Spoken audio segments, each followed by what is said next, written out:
Hola, ¿qué tal? Muy buenas tardes. Pues es un gusto estar el día de hoy aquí con ustedes para platicar un tema que más allá de alarmarnos y de preocuparnos, creo que debe ocuparnos. Y es esto, es esta noticia de pronto que surge hace unas semanas, la Organización Panamericana de la Salud lanzó esta información de manera oficial. Y es lo que hemos estado viendo en otras latitudes, ¿no? A nivel de nuestro planeta y cómo va avanzando hacia nuestro continente americano y hacia nuestra región, la región de las Américas y bueno, en el caso particular de México. Entonces es esto de tripledemia, ¿no? Que de repente suena un poco extraño y suena como preocupante. Sin embargo, creo que, repito, lo más importante es conocer la información, saber de qué se trata y evitar y prevenir. Como siempre, quienes me han escuchado antes, pues a mí me gusta mucho la prevención. Yo soy la doctora Ana Gabriela Herrera, aprovecho para presentarme. Soy pediatra y soy alergóloga e inmunóloga. Y me encanta este tema de prevención. Entonces, creo que en ese sentido es lo que vamos a platicar el día de hoy. Y bueno, pues vamos a presentar algunas diapositivas. No sé si, perfecto, ahí están. Entonces vamos a platicar el día de hoy de la tripledemia, que es un término que suena un poco extraño y pues esto es lo principal que vamos a definir qué es y cómo impacta a nuestros niños, ¿no? Hoy por hoy. Entonces, bueno, la siguiente. Tripledemia realmente se refiere a la convergencia de tres epidemias en una o que por el momento epidemiológico y la situación ahorita que viene hacia el invierno, están presentes estos tres virus con mucha fuerza. Hay algunos otros virus y también va a haber que hacer la distinción de los cuadros, nuestros pequeñitos, con alergias y con algunas otras situaciones que se presentan. Sin embargo, estos tres virus son los que están tomando más fuerza para esta época. Y bueno, pues no podemos dejar de contar al SARS-CoV-2, quien es causante pues, de COVID-19, como bien sabemos, desde prácticamente inicios de 2020, finales de 2019, diciembre fue cuando se emiten las alertas por esta situación que estaba ocurriendo en Wuhan, ¿no? Y de ahí pues la historia que todos ya conocemos. Sin embargo, es importante aún considerar el SARS-CoV-2 como un causante importante de enfermedades porque seguimos en pandemia, ¿no? Si bien es cierto que los casos han bajado de una manera muy importante, no podemos despreciar el hecho de que esto se da por olas y que nosotros terminamos una quinta ola más o menos hacia el verano de este año y entonces está pronosticada una nueva ola, que sería la sexta para nuestro país, a finales de este año. ¿Por qué podemos predecir esto? O bueno, más bien, ¿por qué los expertos lo pueden predecir? Pues porque esto es una situación que se va observando en otras latitudes, como bien les decía. Entonces, esto va avanzando hacia nuestro territorio y pues es inevitable, ¿no? A pesar de que contamos ya con vacunación, pues la vacunación ha tenido sus deficiencias, no ha sido como la quisiéramos, una vacunación completa y perfecta, y aún hay gente que no cuenta con la vacuna. Esto hace que aún siga siendo una razón a considerar muy, muy importante y que sí, efectivamente, se prevé que se eleven nuevamente los casos. Esto, repito, sin el hecho de alarmarnos y de preocuparnos y estresarnos de más, sino al contrario, tener esta información bien clara para saber y estar preparados de lo que viene y pues poder actuar, ¿no? Para prevenirlo. Entonces, SARS-CoV-2 es el primero de estos virus que no se puede todavía eh, desechar de la lista. Y en ese sentido, SARS-CoV-2 va a coexistir, está coexistiendo ya con influenza virus. Ajá. Recordemos que en nuestra cartilla de vacunación hay una bacteria que se llama Haemophilus influenza y este es diferente del virus de la influenza.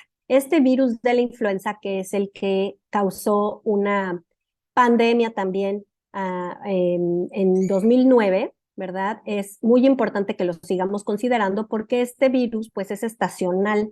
Este virus tiene la capacidad de cada año crear infecciones, enfermedades en toda la población y venimos de una situación de confinamiento, que fue lo que provocó SARS-CoV-2, donde los 2 años anteriores en invierno, influenza realmente no fue tan relevante o tan importante. Sin embargo, como estas medidas ya se han levantado, ya nos hemos relajado, dado que SARS-CoV-2 está en un momento de menos casos, pues obviamente las actividades se reanudan y la gente vuelve a hacer la vida aparentemente o prácticamente normal. Y entonces este virus ya circula más o menos desde septiembre, octubre, empezamos a ver casos en nuestro país. Y bueno, pues entonces ya coexisten tanto SARS-CoV-2 como virus de influenza. Y por otro lado, el tercero, que probablemente es el que menos habían escuchado hasta ahora muchas de ustedes o muchos de ustedes, pues es el virus sincicial respiratorio o sincitial respiratorio.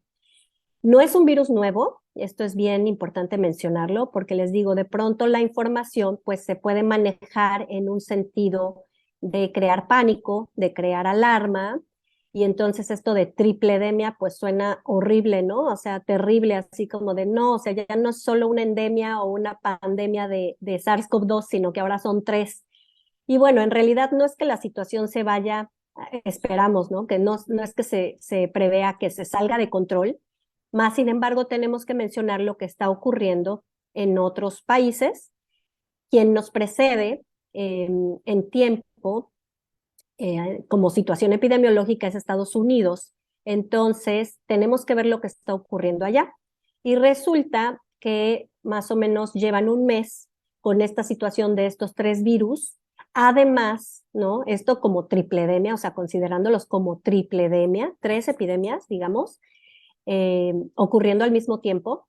Además de lo que mencionaba yo antes, situaciones de alergia y otras infecciones por microorganismos valga la redundancia, de microorganismos de tipo infeccioso, como serían rinovirus, adenovirus, enterovirus, metaneumovirus, es decir, hay muchos virus más que están causando resfriados y que están causando problemas, además de las que siempre también existen, que aunque son menos, pero bueno, son las bacterias que nos pueden causar también faringoamigdalitis o cuadros de vías respiratorias superiores. Y entonces todo esto está en este momento convergiendo, ¿no? Entonces, el nombre, pues para resumir, eh, es la convergencia de estos tres virus en el mismo tiempo. La siguiente, por favor. Y bueno, ¿qué es lo que ocurrió? Pues hay que recordar que hay una situación inmunológica, es decir, nuestro sistema inmunológico, me encanta a mí explicarlo, como que es el gran policía que está atento de todo, prácticamente pendiente de todo lo que pasa a nuestro alrededor. Este sistema inmunológico con el que nosotros ya nacemos y también vamos formando durante nuestros primeros años de vida y durante el resto de nuestra vida lo seguimos fortaleciendo, es muy importante considerar que muchos de nuestros pequeñitos estuvieron confinados y no estuvieron capacitando a este sistema inmunológico. Es decir, nosotros como especie humana nacemos con un sistema inmunológico que tiene dos partes. La primera parte es el sistema innato. El sistema innato es el sistema con el que ya nacemos, con el que ya venimos como precargados y que aunque sea primitivo o aunque sea muy primario, ya nacemos con él y tenemos capacidad de defendernos de algunas situaciones que nos ofenden, no de todas. Entonces, es ya nuestro sistema inmune innato el que en los primeros meses de vida y en los primeros años de vida nos va a defender de primera instancia. Conforme vamos exponiéndonos a más y más microorganismos de tipo infeccioso y más situaciones de otro tipo, este sistema inmunológico se va creando y se va expandiendo para formar un sistema de tipo adaptativo, que como el nombre lo menciona, pues se va entonces adaptando a las situaciones que nos rodean. Entonces, es un sistema que se compone de dos partes, repito, el sistema innato y el sistema adaptativo. Pero, ¿qué sucedió? Pues que muchos de estos pequeñitos, por los que el día de hoy estamos reunidos, ¿no? Para platicar de nuestros bebés y nuestros niños pequeños, nacieron justamente en esta pandemia, o bien eran muy chiquitos cuando nos encierran, digamos, en este confinamiento. Entonces, este sistema inmunológico no se capacitó de forma como debía ser, no se entrenó y entonces no se desarrolló y no se creó este repertorio inmunológico. Entonces, esta situación inmunológica es muy importante que consideremos, que sepamos que era esperado que nuestros niños ahora en el regreso a clases iban a estar mucho más propensos a enfermarse más seguido. Entonces, esto primero lo debemos tener bien claro. ¿Por qué? Pues porque no estuvimos en contacto y entonces ahorita por primera vez están teniendo contacto con estos virus, con estos tipos de virus. El virus sincicial respiratorio, sobre todo, que ahorita vamos a platicar de cada uno en particular un poquito, algunas generalidades. Este virus es un virus que para la edad de 2 años, casi todos ya hemos estado expuestos a este sincicial respiratorio. Entonces ocurre que quienes estuvieron encerrados y tienen esta edad, ¿no? Antes de los 2 añitos, pues no estuvieron nunca expuestos. Entonces, como quien dice, ahorita es la primera exposición y por eso es que se están viendo este aumento en los casos. ¿Qué es lo preocupante para los expertos? Que están ocurriendo las tres epidemias o los tres picos de casos en el mismo momento. Es decir, dado ya las condiciones del invierno que vienen, pues baja la temperatura, eh, nosotros tenemos un mecanismo a nivel nasal que barre y estos vellitos, estas vellosidades que tenemos en nuestro epitelio respiratorio, hace que nosotros podamos barrer las secreciones y barrer los bichos, es decir, los virus, las bacterias.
A ver, ahí creo que ya me conecté. ¿Me escuchan? Sí, sí, sí, Una disculpa. ¿Listo? A ver, ahí creo que ya me conecté. Sí, sí, una disculpa. ¿Listo? A ver, ahí creo que... Muy bien, entonces, como veníamos diciendo, estos cilios, estos pelitos que cubren nuestro aparato respiratorio, con el frío tienden a moverse menos eficientemente. Entonces ya no están barriendo estas secreciones, ya no están haciendo esa función de alejarlos y entonces les dejan penetrar, ¿no? Viene combinado con otras situaciones que con el frío tendemos a estar mucho más en espacios cerrados, tendemos a estar más hacinados, nos lavamos probablemente menos las manos, ajá, entonces evitamos o nos olvidamos de todas estas medidas tan importantes. Asimismo, hay más contaminantes en el ambiente, no se diga si, por ejemplo, hay situaciones donde haya tabaquismo en el ambiente, pues todo esto va a hacer que estos virus nos afecten mucho más hacia estas fechas. Entonces, imagínense el panorama que sí es esperado, pero además de eso, están conviviendo varios virus con mucha fuerza y mucha potencia en el mismo momento. Creo que ese sería como el mensaje para que quede mucho más claro, ¿no? Entonces, situación inmunológica es esperado, sí, sí era esperado porque estuvimos encerrados. Entonces, repito, probablemente muchos de nosotros ya habíamos formado nuestro sistema inmunológico, los que somos más grandes, ¿no? Incluso los niños, a partir de los escolares, los adolescentes, los adultos jóvenes, adultos y adultos mayores, pues ya tenemos un sistema inmunológico mucho mejor conformado y mucha más capacidad de responder ante estos virus y estas situaciones. Sin embargo, esta población de los pequeñitos es la que queda más desprotegida porque no tuvieron ese contacto y no tuvieron forma de estar entrenando el sistema inmunológico. Entonces, cuando esto se presenta, pues estamos viendo que se dan al mismo tiempo muchas de estas situaciones. Entonces, hay pequeñitos que ahorita están acudiendo a la guardería o están acudiendo al colegio por primera vez y no han dejado de estar enfermitos desde que entraron. Entonces, esto debe alertarnos y esto debe causarnos una interrogante en si bien hay que hacer diagnósticos diferenciales, que no vayan a tener reflujo, que no sean niños que tengan alergia, que no tengan alguna otra condición y que realmente esto sea solamente porque el sistema inmunológico está tratando de defenderse y tratando de crear sus propias defensas, ¿no? Que no lo hizo antes. Entonces, vamos a la siguiente, por favor. Entonces, bueno, la verdad es que les quise poner los datos que causan COVID-19, que causan, que causa el SARS-CoV-2, porque el SARS-CoV-2 es el virus como tal, COVID-19 es la enfermedad que causa el SARS-CoV-2. Les quise poner también los datos que causa influenza y les quise poner los datos que causa sincitial respiratorio. Es difícil incluso para nosotros como médicos diferenciar las tres, además de que, repito, estamos viendo también situaciones de alergia y situaciones infecciosas por otros virus que no sean estos tres, como rinovirus sobre todo, que es el resfriado común. Entonces, ¿es difícil diferenciarlos? Sí, es difícil. Tenemos que estar alertas y como padres mi mensaje sería que estemos muy pendientes de lo que nuestro niño está manifestando y que acudamos a nuestros médicos para que sean ellos quienes nos guíen tanto en el diagnóstico como en el tratamiento más oportuno. Y claro que vamos a estar previniendo que esto pueda tener alguna complicación. Eso sería como el mayor mensaje, ¿no? Entonces, ¿qué vamos a estar observando en COVID-19? Pues bueno, COVID-19 puede afectar a los niños más o menos en un 20%, o sea, no es la población más afectada. Sin embargo, recordemos que conforme fuimos vacunando a otros grupos etarios, pues los niños fueron quedando más desprotegidos. Entonces, en nuestro país es algo muy importante a recalcar porque esta cifra que tenemos del 20% es de Estados Unidos, donde se hace mucha más epidemiología, se registran mucho más los datos y en nuestro país no contamos con estas cifras. Entonces, pudiera ser incluso mayor la frecuencia o el porcentaje de niños afectados con COVID-19. Ahora, recordemos que en nuestro país la vacunación va muy lenta y se instauró de forma tardía. Entonces, también esto es importante. Ahorita vamos a ver cuándo es un esquema completo y qué se considera un esquema completo de vacunación para COVID.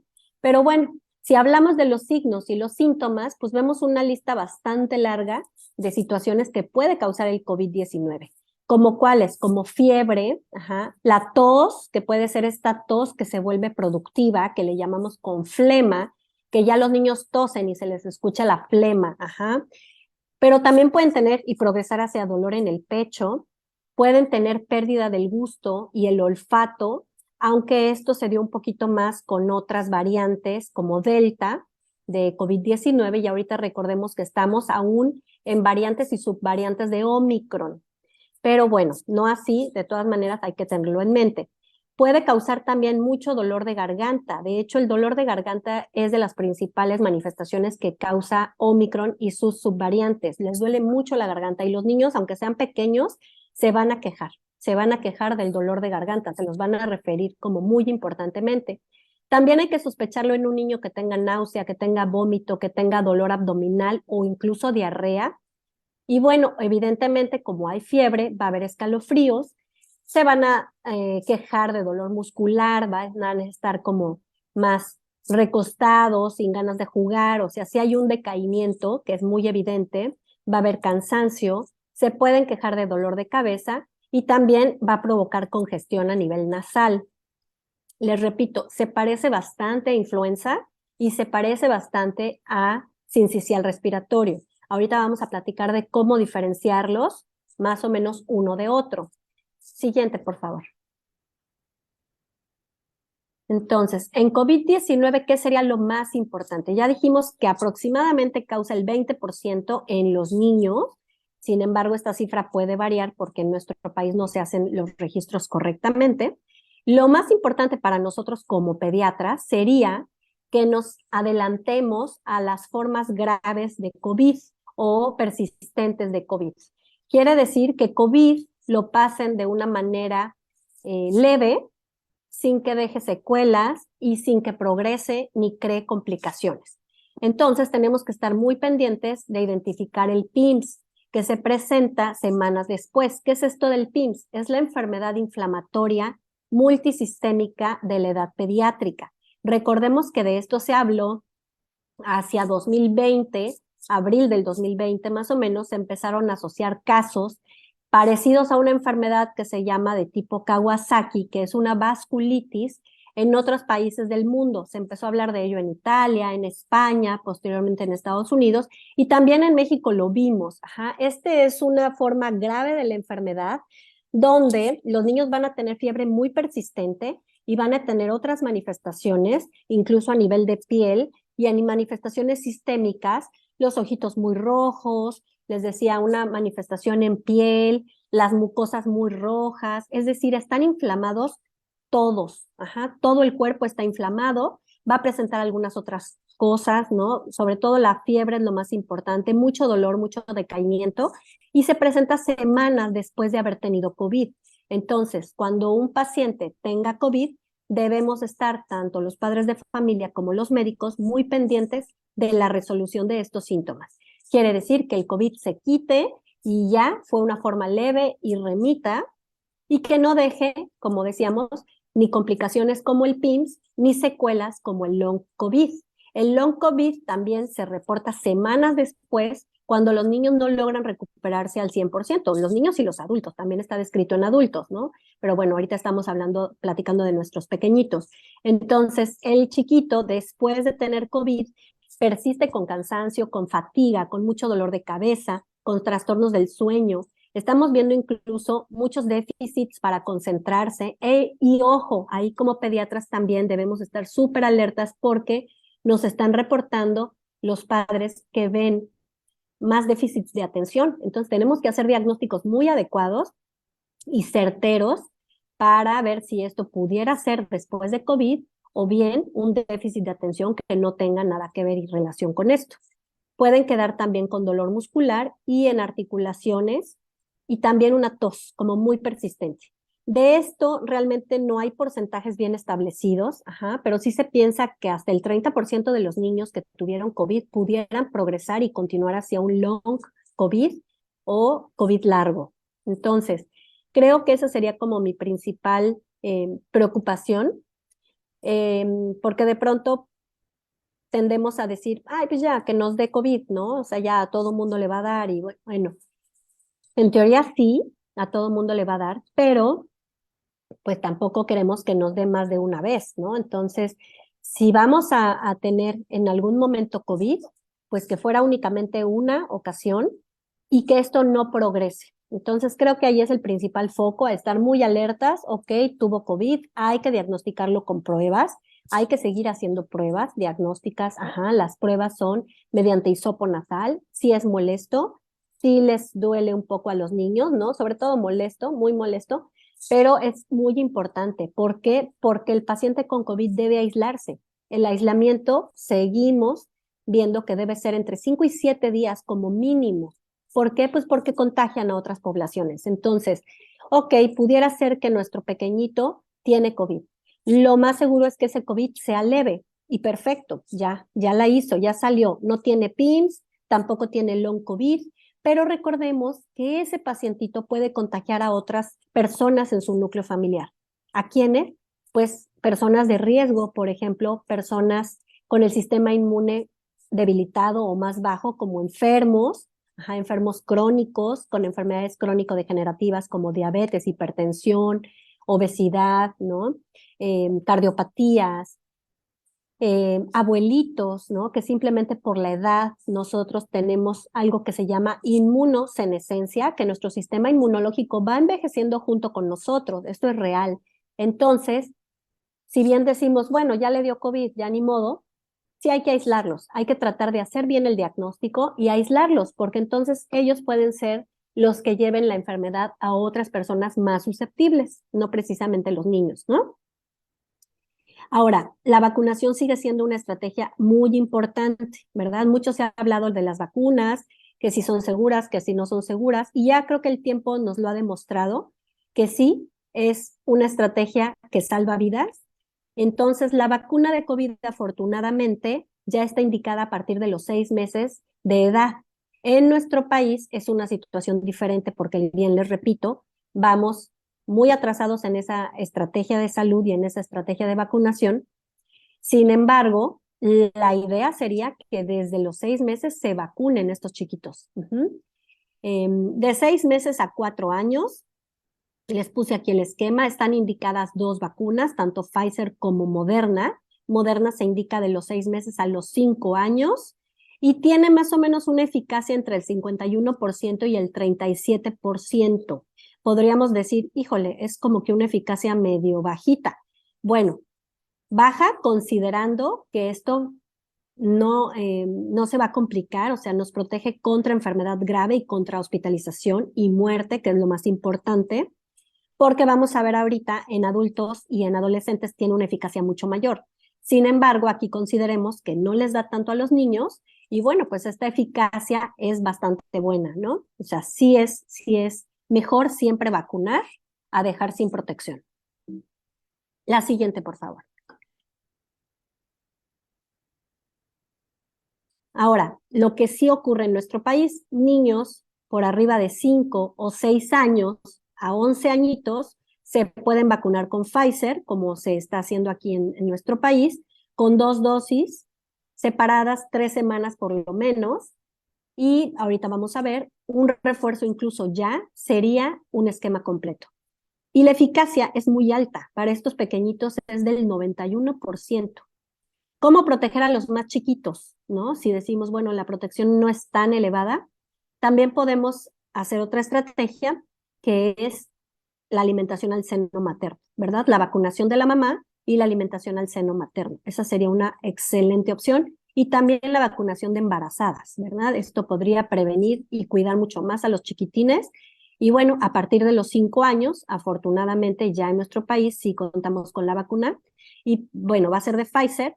En Estados Unidos se aplica también, avalada por la FDA, por la Food and Drug Administration, se aplica otra que es de marca Moderna, donde son 2 dosis, también tienen un intervalo parecido, entre 4 y 8 semanas. Pero tiene una eficacia muy alta. La siguiente, por favor.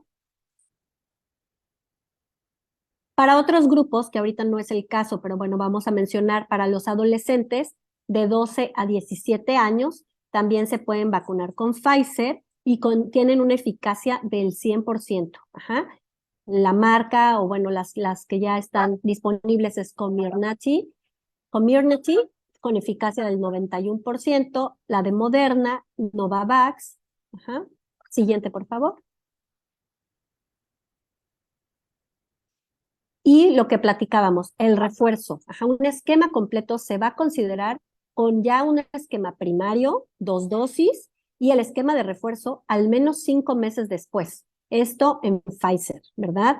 Moderna y Novavax aún no se aplica refuerzo, pero ya en nuestro país, afortunadamente, decíamos, esto ya ocurrió entre 5 y 17 años, se pusieron las 2 dosis del esquema primario y hay que buscar poner el refuerzo. Eso es lo más importante y hay que exigirlo a las autoridades porque eso es un esquema completo.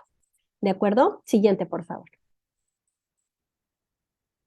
Ahora, también es cierto, porque por ahí seguro van a hacer esta pregunta, si vale la pena, tanto en niños como en adultos, seguirnos vacunando con coronavirus, dado que las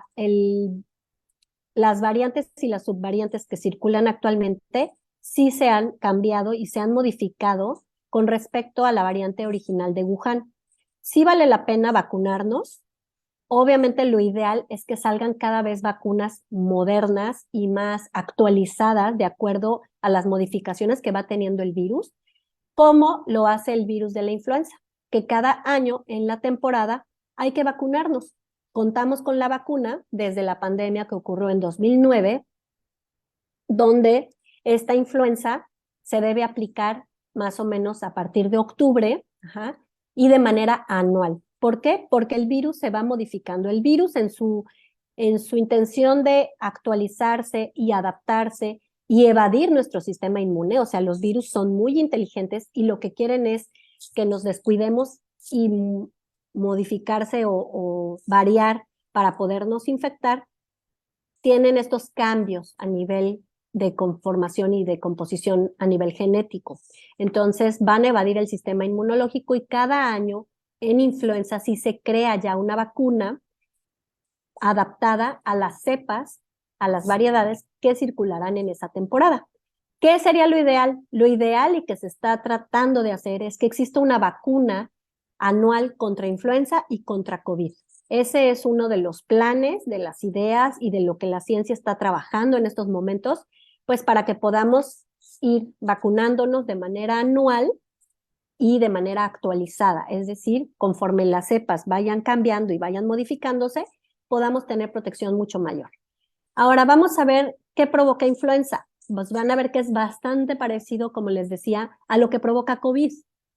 Fiebre, dolor muscular muy importante, decaimiento, cansancio, debilidad, dolor de cabeza, tos seca, escalofríos o sudoración, falta de aire, escurrimiento nasal, dolor de garganta, dolor ocular, vómito o diarrea.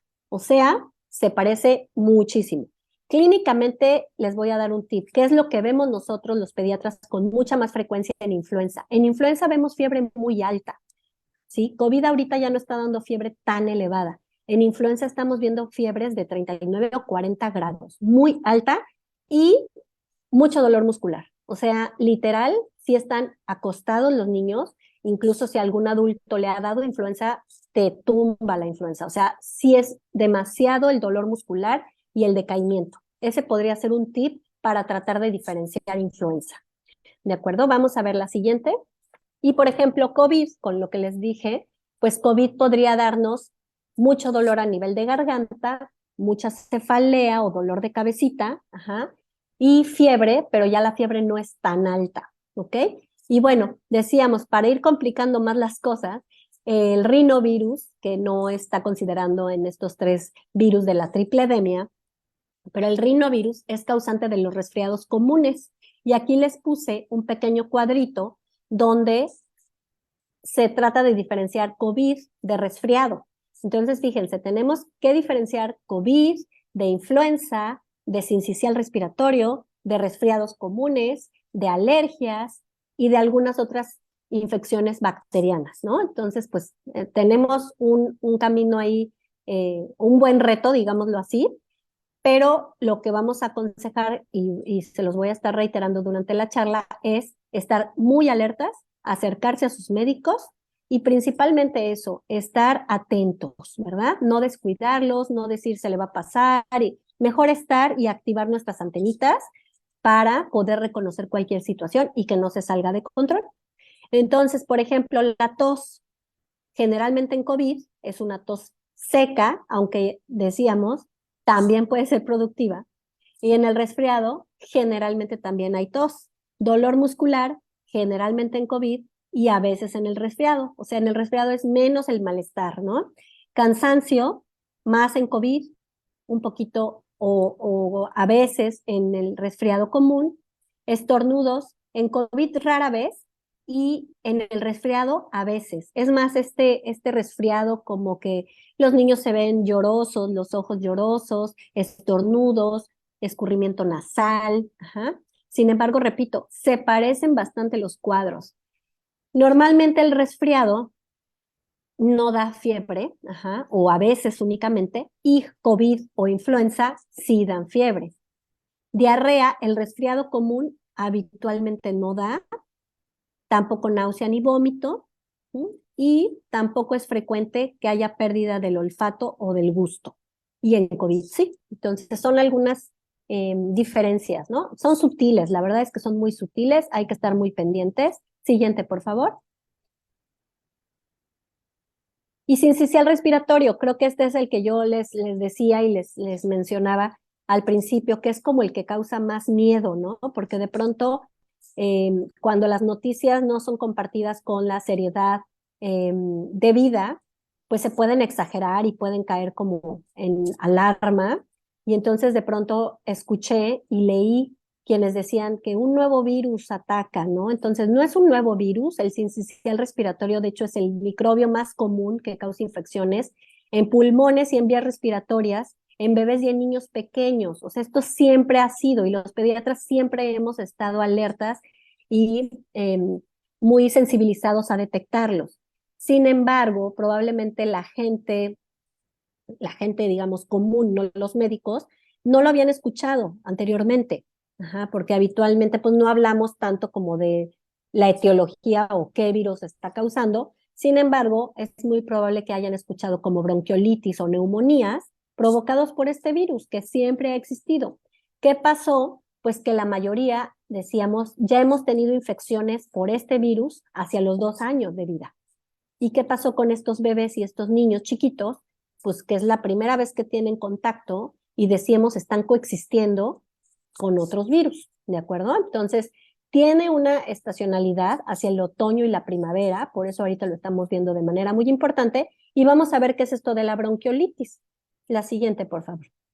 Entonces, el sincicial respiratorio no es nuevo, nos puede causar una infección leve, ajá, como también algún síntomas igual de fiebre, dolor de cabeza, decaimiento, escurrimiento nasal, dolor de garganta, ajá. Sin embargo, como es en niños más pequeñitos, pocas veces nos los van a decir. Entonces, ¿cómo vemos a los pequeños? Pues dejan de comer, ajá, están mucho más inquietos, más irritables, más dormidos, se decaen, ajá, están más molestos. Sin embargo, la bronquiolitis lo que ocasiona es una tos de perro, una tos que le llamamos incluso de foca, es una laringotraqueitis, ajá, es decir, la afectación no está solo en la vía superior, en la vía respiratoria superior, no está a nivel nasal, no es una rinofaringitis, no está en garganta y en nasal, a nivel nasal, sino que avanza un poquito e inflama la laringe y la tráquea. Al inflamar la laringe y la tráquea, provoca este sonido que sí se describe como una tos de foca o una tos de perro. Ajá. Y es muy, muy, muy característica, o sea, se puede distinguir muy bien, incluso si ustedes no lo han escuchado antes, si lo refieren cuando van con el pediatra, la tos es muy particular. Puede haber mucha congestión nasal, entonces imagínense al bebé que está tapado de la nariz con este tipo de tos, con fiebre, aunque habitualmente de bajo grado, aunque yo ahí pondría con reserva, porque también he visto niños actualmente que están haciendo fiebres altas. Y lo más importante es que estos chiquitos, sobre todo los más pequeños, los menores de 1 año, pueden cursar con dificultad para respirar. ¿Qué es esto de la dificultad para respirar? O sea, realmente se está inflamando la vía aérea, no solo a nivel superior, sino que esto está avanzando hacia los bronquios, los bronquiolos, y entonces están empezando a tener broncoespasmo. ¿Qué es eso del broncoespasmo? Cuando los bronquiolos, que es la parte terminal de nuestros pulmones, se colapsan, ajá, ya no está llegando el aire como debería entrar, entonces esos bronquios, que son como arbolitos y tienen un calibre, están disminuidos en tamaño. Entonces, por este espacio más pequeñito que está colapsado, el aire va a entrar con mucha mayor dificultad y puede ser que provoque esta dificultad que se observa en nuestros pequeños como hundimiento de costillas, ajá, expansión mucho más allá del abdomen y del pecho, se ve como muy asimétrico. Ajá. Pueden tener aleteo nasal, le está costando realmente respirar al bebé, pueden tener incluso un quejido, ajá, al respirar, puede haber un hundimiento de aquí, de estos huequitos que tenemos en nuestro tórax. Entonces, en realidad, sí le está costando trabajo respirar al bebé. Y ahí lo que hay que hacer es obviamente ayudados de nuestros médicos. El tratamiento debe ser sintomático y el tratamiento debe ser incluso a veces ya con nebulizaciones, con un ambiente que favorezca la humedad y que los bronquios sea posible que les llegue bien el aire nuevamente, ¿no? Entonces, esto más o menos como a grandes rasgos es la bronquiolitis. También pudiera haber una complicación que es neumonía, que es cuando ya hay una acumulación tanto de ese moco como si todas estas secreciones están almacenando en los pulmoncitos y entonces se infectan ya a nivel pulmonar. Es decir, esto ya avanzó de una infección que teníamos a nivel superior, avanzó hacia la laringe, la tráquea, los bronquios, los bronquiolos, y entonces ese pequeñito ya tiene una neumonía. Esto es bien importante que que lo diagnostique y que lo distinga un médico. En la neumonía va a haber más fiebre, en la neumonía se van a ver mucho más decaídos los niños, esta fiebre va a estar persistiendo, y pues puede progresar a la dificultad para respirar. Entonces ahí a veces incluso sí hay motivo de hospitalizar, dependiendo también cómo estemos viendo los signos vitales, cómo sature ese bebé, cómo esté la oximetría de pulso, que es la saturación de oxígeno, cómo le esté llegando el aire a los pulmoncitos, ¿de acuerdo? Entonces, es bien importante estar alerta. Y bueno, puse también el pabilizumab, que es un anticuerpo monoclonal. Este anticuerpo monoclonal, ¿qué quiere decir? Pues es un medicamento de alto costo que está indicado en menores de 2 años, sobre todo en bebés que son prematuros y que les da sincicial respiratorio. No es el común de los niños que están en casita y que son aparentemente o prácticamente sanos y les da una bronquiolitis. O sea, no funciona así. El sistema de salud sí lo tiene, el medicamento, sin embargo está reservado para aquellos casos más graves, más delicados y, repito, menores de 2 años, sobre todo pequeñitos prematuros o con algún factor de riesgo. ¿De acuerdo? Siguiente, por favor. Bueno, y como medidas de prevención, ya para ir cerrando, pues mis recomendaciones y mis conclusiones para esto sería tripledemia, ya vimos qué es, ya vimos que no hay que alarmarse, que no hay que exagerar tampoco, sin embargo hay que estar conscientes, creo que si algo nos dejó la pandemia en estos 2 años es que hay que ser conscientes, hay que ser responsables, hay que cuidarnos entre todos, entonces la higiene nasal es una de las medidas de prevención que vamos a platicar en un minutito, pues más importantes, porque son medidas que van a barrer a los bichos que pudieran estar llegando a tener contacto con nuestras vías y nuestras fosas a nivel nasal, o sea, nuestras primeras barreras de defensa, ¿no? El uso del cubrebocas, inevitablemente, o sea, aunque estemos cansados y ya no lo queramos usar más y hay que ser responsables, sobre todo en los espacios cerrados. Por favor, si hay alguien enfermo, pues que no acuda. Se vale decir no puedo, estoy enfermo, ni modo. O sea, les digo, después de la pandemia creo que todos estamos muy sensibilizados, entonces sí es correcto eh, decir que no y faltar, ya sea al ambiente laboral como al ambiente recreativo, a los compromisos, ¿no? Sociales y demás, como a los viajes, como la verdad es que si no, esto se sigue expandiendo, entonces nunca se hace el corte, digamos, de esta cadena, ¿no? De contagios. Entonces, el uso del cubrebocas de manera responsable sigue siendo la mejor medida. ¿Por qué? Porque todos estos virus que comentamos, los 3, además de otros, como decíamos, el rinovirus, metaneumovirus, adenovirus, enterovirus, etcétera, son de contagio a través de las gotitas respiratorias, es decir, las que tosemos, las que exhalamos, las que estamos respirando, las que escupimos, etcétera. Entonces, evidentemente es la vía de contagio, entonces lo ideal es el uso del cubrebocas. El uso, claro, de alcohol gel, lavado de manos, etcétera, pues esto ya lo tenemos como que muy claro. Y yo les invito a que a pesar de que haga frío, no bajemos la guardia porque como les decía al principio, en temporada fría bajamos la guardia, nos hacinamos, estamos todos apretaditos, están las ventanas cerradas, las puertas cerradas. No, ventilemos los espacios. Mejor aguantarse un poquito el frío a tener estos virus en nuestro ambiente y estar conviviendo con ellos porque evidentemente van a aprovechar la situación y nos van a infectar. Y lo que decíamos, pues no todos van a dar cuadros leves, y también lo más importante es que podamos contagiar a otras personas. También eso hay que hacerlo de manera responsable.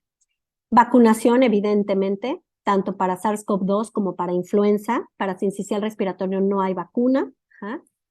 Sin embargo, ¿cómo nos cuidamos? Pues con las medidas generales que comentamos anteriormente. Y lo más importante en nuestros niños es recordar que deben llevar una alimentación adecuada. Cuando eso no ocurre, es decir, que nuestros niños no comen bien, que nos faltan vitaminas, minerales, elementos de nuestra dieta que deben estar, pues entonces se debe hacer una suplementación adecuada, correcta, con nutrientes realmente que lleguen a ser absorbidos y que lleguen a realizar una función en nuestro cuerpo de defensa.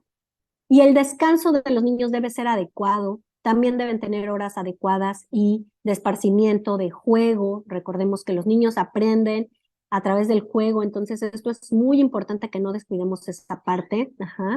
No estar pegados en las pantallas, de darles las tablets, los celulares. Hay que poner límites, hay que poner tiempos y también que hagan actividad física. Entonces estas medidas son muy generales, sin embargo, son muy importantes, no las podemos descuidar. Siguiente, por favor. Y vamos a hablar ya por último de la higiene nasal, que en esta ocasión, pues Sterimar es una marca que es líder en el mercado, que se ha posicionado desde hace muchísimos años, es la primera marca que llegó a nuestro país y que se caracteriza por irse adaptando a las necesidades realmente de nuestros pacientes y de nuestros consumidores, ¿no? O sea, de los consumidores y pues tanto las necesidades de los médicos, de nosotros como médicos, tanto como de los padres. Entonces, para nuestros niños hay dos productos que les quiero hablar de manera rápida y breve, que va a ser Sterimar Bebé en su presentación bebé, que esta se utiliza de los 0 a los 3 añitos de vida. Se puede realmente utilizar desde el recién nacido en el lactante, que va hasta los 2 años el lactante, y en el bebé después de esa edad, que sería entre los 2 y los 3 añitos. Y lo que me gusta de Sterimar es que es una solución que es isotónica, tiene prácticamente la misma osmolaridad que nuestra sangre, entonces ayuda mucho a la higiene nasal, a la limpieza. Entonces puede ser esta higiene diaria, puede ser simplemente que se utilice para una higiene diaria, sobre todo en ciudades donde hay mucha contaminación, muchos contaminantes, pues sí, de este tipo, ¿no? Ambientales, por ejemplo, en poblaciones o en niños donde hay tabaquismo en la familia, que no debería haberlo, pero bueno, si lo hay, pues hay que limpiar esta mucosa, quitar y retirar todas estas partículas extrañas y que nos ofenden. También puede utilizarse cuando ya haya congestión nasal, es decir, que se tape la naricita, porque imagínense un bebé que trata de respirar o comer. Realmente ellos todavía no alcanzan a compensar y abrir la boquita para respirar, entonces realmente les es complicado comer, ¿no? Y también puede lograr que nuestra mucosa nasal se humidifique, sobre todo en estas temporadas de frío, donde la temperatura baja, es muy importante tener una buena humectación y esto va a evitar que los virus, los bichos, las bacterias y los virus sobre todo, se acumulen y nos infecten, ¿no? Entonces, esto es una medida muy sencilla, hacer un lavado nasal. Se puede, decíamos, puede ser diario, puede ser varias veces al día, incluso las veces que se requiera. ¿Por qué? Porque no tiene efectos adversos, al menos que se conozcan hasta este momento. Vamos a ver la siguiente. Y algo que también me gusta mucho de esta presentación es que se ha ido adaptando en el tiempo. Si ustedes ven, esta es la presentación anterior que tenía una boquilla mucho más larga, más dura, era de plástico y era como un poquito más dura. Y a mí, les repito, lo que me encanta es que se han ido adaptando a las necesidades y crearon esta nueva boquilla que la verdad es bastante segura y bastante noble porque es suavecita y tiene un tope de seguridad, es decir, no se va a introducir en la nariz, en la narina de nuestro pequeño bebé o de nuestro niño más allá de lo que deba ser. Algo que me gusta mucho es que tiene una válvula de cierre automático que impide que esta situación o esta solución que está aquí dentro se infecte y se contamine. ¿Por qué? Porque de pronto vemos algunas otras opciones en el mercado o incluso en internet donde hay lavados nasales con jeringa. Sí, pero si no tenemos la higiene que debe ser, estas soluciones se pueden contaminar y entonces en lugar de un beneficio estamos causando algo o estamos haciendo algo incorrecto. Entonces, esto, el mecanismo que tiene es restablecer la función mucociliar, es decir, de esta protección, de esta barrera que crean tanto el moco como los cilios, que les decía que son los vellitos, las vellosidades que tenemos en el epitelio, y permiten que se aclare el moco, es decir, este moco que surge cuando hay inflamación y que nos quiere proteger, pues tampoco debe estar persistentemente obstruyéndonos. Entonces sí hay que limpiar, ¿sale? Lo más importante sí van a ser los lavados nasales. La siguiente, por favor. Y tenemos otra opción que les decía, son dos opciones las que les quería comentar en este momento, porque esta es la opción infantil, que viene en color naranja, ¿no? La otra es una presentación en color amarillo, y esta se puede utilizar también desde los 3 meses de edad, ajá, sin ningún problema, pero este sobre todo cuando los pequeñitos tienen congestión. O sea, el otro es como más para limpieza, sí, se puede también utilizar en congestión, pero sobre todo esta presentación ya es cuando hay alguna patología, ya es cuando hay resfriado, ya es cuando hay rinosinusitis aguda, ya es cuando hay una congestión nasal severa. ¿Por qué es eso? Porque la presentación es una solución hipertónica. En este caso, viene con mayor cantidad de minerales, como decíamos, ahí viene la solución salina, que es el agua de mar, ¿no? Que equivale, aquí lo ven, a 1.9%, está más concentrada, pero también lleva sulfato de cobre, sulfato de manganeso, es decir, otros elementos que hacen que sea mejor para descongestionar. Entonces, ojo, yo les recomendaría la primera opción para higiene, ajá, para estar haciendo los lavados diarios, ajá, como higiene nasal, así como nos lavamos el cabello, que nos cae los contaminantes, la tierra, el polvo, etcétera, pues también la nariz necesita su lavado. Y esta opción la dejaría ya en el caso de que haya una obstrucción a nivel nasal. Ya cuando el niño tiene una nariz tapada por alguna situación, recomendaría esta presentación naranja, que aquí se ve un poquito como roja la foto, pero es una presentación de color naranja. La siguiente, por favor. Y bueno, pues tiene estas ventajas, ajá, que decíamos que es hipertónica, o sea, tiene otras sales minerales que nos ayudan a este manejo sintomático de las patologías, como la rinosinusitis, el resfriado común, ajá, y esta congestión nasal severa que está ocurriendo en los chiquitines. Va a barrer las secreciones nasales y con ellas, con estas secreciones nasales, pues va a barrer los virus, las bacterias, el polvo, los contaminantes, etcétera. Igualmente tiene una boquilla con un tope de seguridad, esta boquilla que es suavecita, y también tiene la misma válvula para no contaminar la solución, y pues es bastante segura y es muy efectiva, ¿no? Es bien tolerada. Yo lo que les invitaría es hacerlo de manera tranquila con sus pequeños, de enseñarles que es parte de la rutina y parte de la higiene, que nos vean como también nosotros como adultos lo hacemos, porque recuerden que el mejor ejemplo es el que nosotros les ponemos y el ejemplo arrastra, ¿no? Entonces, pues si nos ven hacerlo sin miedo, sin ninguna complicación, como parte de una rutina y de una higiene, lo van a querer hacer con mucha mayor facilidad, ¿no? Y bueno, pues creo que sería todo. La siguiente creo que sí era la última. Pues realmente entonces como conclusiones serían que no nos alarmemos. La tripledemia solamente es esta convergencia de 3 virus en este momento epidemiológico, en este invierno, y estemos preparados de lo que ocurre en otros países como Estados Unidos, Brasil, Argentina, ajá, que la Organización Panamericana de la Salud ya está alertando. Sin embargo, no es para preocuparnos, es para ocuparnos, repito, y para prevenir. Pues si no hay nada más que agregar, no sé si vamos a pasar a una sesión de preguntas y respuestas. Un par de preguntas, claro que sí. Adelante. Muy bien.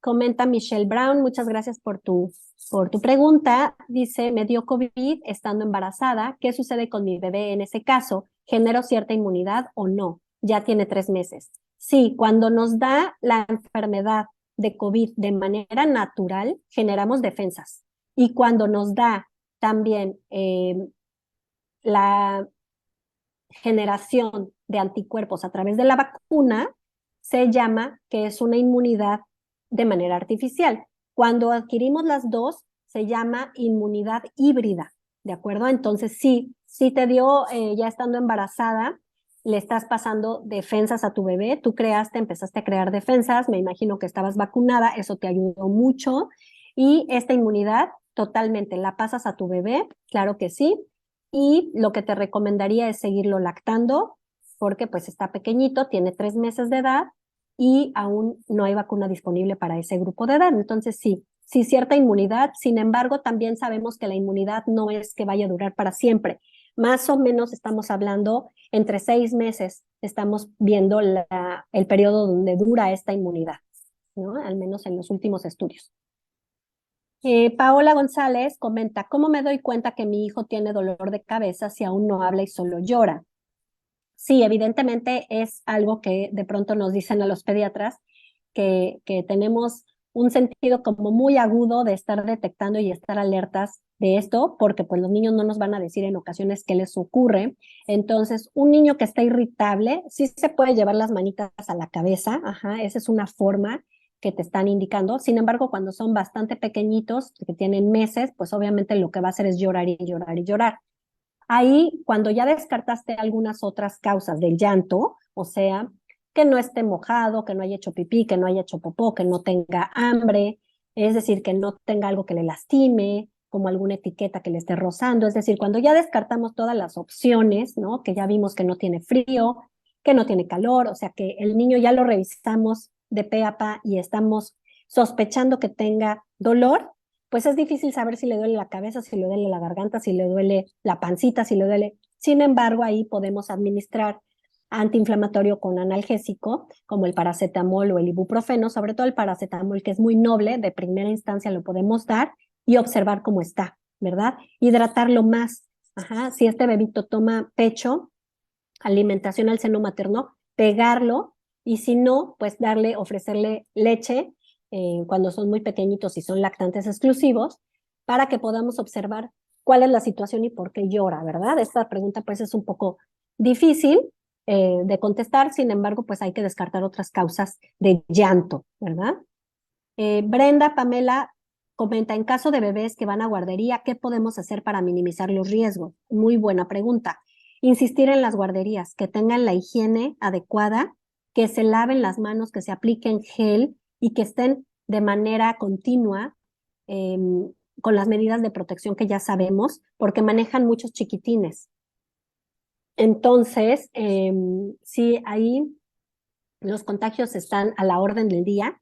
Yo insistiría mucho porque, por ejemplo, acá en Yucatán, en Mérida, Yucatán, donde yo radico, sí estamos viendo en algunas escuelas focos muy importantes de infección. Entonces, algo ocurre. Además de que pueden sanitizar los espacios, yo diría ventilarlos de manera correcta. Insistan ustedes en las medidas que tienen las guarderías y los kinders, por ejemplo, los centros escolares, para que se puedan evitar la mayoría de los contagios. También, además, no lo tocamos ahorita, pero también estamos viendo mano, pie, boca, enfermedad por Coxsackie, es decir, por otros virus, ¿no? No son los únicos. Ahorita hablamos de tripledemia, sin embargo, que bueno, esos tres son por parte respiratoria, la vía de contagio, pero yo creo que hay que insistir mucho. Si se puede y son bebés, por ejemplo, de 2 añitos que ya utilizan cubrebocas, mandarlos con cubrebocas. Está bien platicar con ellos, hablar con ellos, insistirles. Yo he visto niños muy conscientes, más conscientes incluso que muchos adultos, que están súper habituados al uso del cubrebocas. Entonces, para ellos tampoco es tan extraño. Realmente a veces somos más difíciles los adultos, que ya dijimos, ya estamos hartos, ya estamos cansados, y los niños realmente es su realidad y así vivieron y así han crecido. Entonces, aprovechemos eso, que son a veces los niños los mejores maestros y los más entendidos. Y pues con las guarderías yo insistiría mucho, ¿no? Que tengan la higiene, que tengan el lavado de manos, el uso de alcohol gel, eh, el cuidado entre uno y otro de los niños, y que por favor hagan filtros de seguridad. Eso sería muy importante. Yo sé que todos queremos irnos a trabajar y demás, pero seamos conscientes y seamos responsables. Si estamos viendo que nuestro niño presenta mocos, tos, fiebre, malestar, pues no lo llevemos a la escuela enfermo, no lo llevemos a las guarderías, porque evidentemente son un foco, ahí es un foco de contagio y no vamos a poder frenar eso. Entonces creo que sí debemos pensar en nuestro bebé, sobre todo, que es el que va a estar más molesto, pero también pues en los demás, ¿no? Es bueno, bueno, comenta Wendy Valadez, es bueno que si no los vemos tan malitos, no les demos medicamento. Pues depende, ¿no? Yo creo que hay que identificar muy bien y evaluar sobre todo con el pediatra. ¿Qué opina el pediatra? ¿Qué le está revisando? Porque a veces puede ser que la mamá, que nosotros no nos demos cuenta de algo, pero evidentemente un niño que no come bien, un niño que no está durmiendo igual, ahí requiere algo, ¿no? Entonces hay que llevarlos a revisar. Sí me ha tocado eh, revisar niños donde, y esta es una experiencia personal y sí se las comparto por la importancia, la relevancia que tiene. Hace un par de semanas, bueno, primero les diría, desde que empezaron las clases, mi consultorio ha estado saturado, así como el consultorio de todos los pediatras, yo creo, eh, pues de nuestro país y de otros países incluso, ¿no? Eh, ¿Por qué? Pues porque es una situación que era esperada, que ya decíamos, no nos estuvimos exponiendo y ahorita de golpe, los chiquitos sobre todo que no tenían defensas, que no habían creado este sistema o este repertorio inmunológico, están exponiéndose, pues esto evidentemente era muy esperado.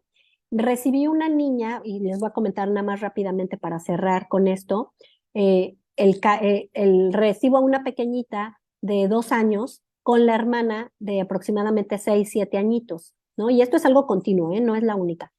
A la niña grande le dio una infección viral que no pude documentar por qué virus era, pero bastante tranquila, bastante tranquila, porque pues, era como una gripa, como un resfriado común. Ajá. Seguramente ella ya había estado expuesta al sincicial respiratorio, porque repetimos, es ya aproximadamente para la edad de 2 añitos estuvimos expuestos. Sin embargo, la hermana pequeña hizo bronquiolitis. Entonces, seguramente es el mismo virus que las dos niñitas están compartiendo, ajá, que lo adquirieron en la escuela, ya sea una o la otra, no sabemos cuál de las dos. Sin embargo, a la pequeñita está más susceptible y la pequeñita desarrolló bronquiolitis, esta tos de perro, esta tos de foca, esta dificultad para respirar. Entonces, la mamá literal las llevaba a las dos a revisar, no se había dado cuenta y la niña no venía respirando bien, la chiquita. Era muy evidente ya para mí cuando descubro el pecho, ella la llevaba por gripa, por moquito y tos y un poco de fiebre. Sin embargo, cuando empezamos a revisar el pecho, empiezo a observar que no respira bien y que incluso los bronquios se escuchan cerrados, ¿verdad? Entonces, es muy importante que aunque nosotros digamos no lo veo tan malito, pues es de un momento a otro se pueden poner muy mal. Entonces, yo creo que ante la menor sospecha y el menor dato, hay que acudir a nuestros pediatras y hay que asesorarnos con ellos, que sean ellos los que nos digan cómo los están encontrando y que estemos seguros y que nos den recomendaciones para vigilar en casa. Creo que eso es lo más importante, no automediquemos, ajá, sí le podemos dar un poquito de paracetamol, pues como cualquiera de nosotros que de repente nos duele algo y tampoco está padre estar sufriendo y no nos aguantamos. Sin embargo, cualquier cosa que ustedes no puedan identificar o que sientan que no saben cómo están en realidad los bebés, hay que llevarlos a revisar. Yo diría que esto es muy importante, ¿sale?